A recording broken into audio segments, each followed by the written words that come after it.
মনে রাখবেন, ইরানের অগ্নিপূজকরা তারা বছরের প্রথম দিনটাকে উৎসব হিসাবে, ধর্মীয় উৎসব হিসাবে উদযাপন করতো। আপনি বলবেন আমি তো এটা ধর্ম হিসাবে করি না। ভাই, এটা ধর্মের জিনিস।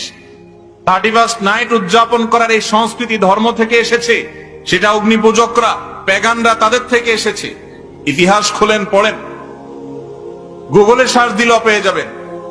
অগ্নিপূজকরা বছরের প্রথম দিনটাকে নাম দিছে নাইরুজ। ফার্সিতে নাইরুজ মানে বুঝেন? ন্যায় মানে নতুন, রোজ মানে কি? রোজ মানে দিন, নাইরুজ মানে নতুন দিন। বছরের প্রথম দিনটাকে তারা বাৎসরিক উৎসব হিসাবে উদযাপন করত। তাদের পরে এটা খ্রিস্টানদের মধ্যে আসছে। আজ আমরা দিশেহারা মুসলমানরা তাদের দলে চলে গেছি। আপনার আমার প্রিয় নবী সাল্লাল্লাহু আলাইহি সাল্লাম সেই 1450 বছর আগে সাবধান করে গেছেন, লা তাত্তাবিউন্না সুনানা মান কানা ক্বাবলাকুম শিবরান বিশিবরিন ওয়া যিরাআন বিযিরা। তোমরা তোমাদের পূর্বসূরীদের অনুসরণ করবে, অন্ধ অনুসরণ। তারা যদি 1 বিঘত আগায় জাহান্নামের দিকে, তোমরা সেদিকে 1 বিঘত আগাবা। 1 হাত গেলে 1 হাত যাবা, যদ্দূর যাবে অদ্দূর যাবা। তারা গর্তে ঢুকলে তোমরাও গর্তে ঢুকে যাবা। এরকম অন্ধের মতো কাজ করবা। কেন করছো? নিজের বিবেককে জিজ্ঞেস করে কোনো উত্তর পাবা না, তারপরেও করছো কারণ তারা সবাই করে। জিজ্ঞাসা করা হয়, রাসূলুল্লাহ, কারা? যাদের অনুসরণে মুসলমানরা এরকম অন্ধের মতো করবে। নবীজি বলেছেন, কারা আর হবে? ইহুদি খ্রিস্টান কিনা জিজ্ঞাসা করা হয়েছে, তিনি বলছেন হ্যাঁ, তাদের কথাই বলছে, এছাড়া আর কারা হবে? আজকে পশ্চিমারা, ইহুদি খ্রিস্টানরা কোন কালচার, কোন সংস্কৃতি দেখাইলেই যুব সমাজ আজ আমরা হুমড়ি খেয়ে পড়ছি, লাফিয়ে পড়ছি। কেন করছি সেটা জানি না।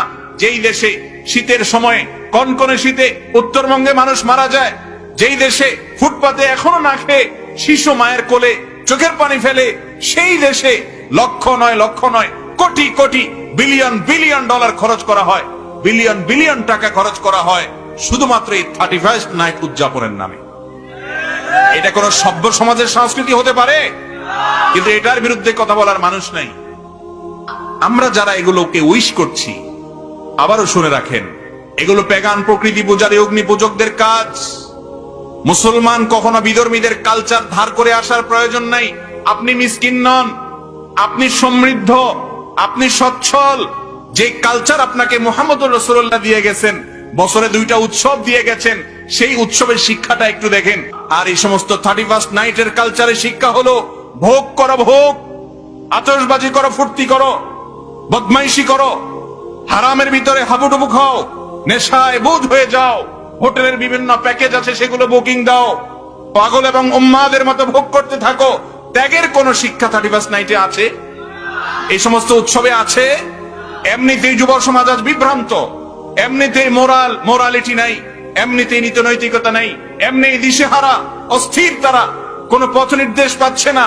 আমাদের এই প্রাণের যুবকদেরকে যদি আবারও ভোগবাদী করে তোলা হয়, এমনি ভোগবাদের মধ্যে গোটা সমাজ হাবুডুবু খাচ্ছে, সেখানে ভোগের জন্য যদি আবার দিবস ঠিক করে, আনুষ্ঠানিকতা ঠিক করে যুবকদেরকে যদি জাহান্নামের দিকে ঠেলে দেওয়া হয়, এই সমাজের মানুষের মধ্যে মনুষ্যত্ব থাকবে না, সব পশুতে পরিণত হবে।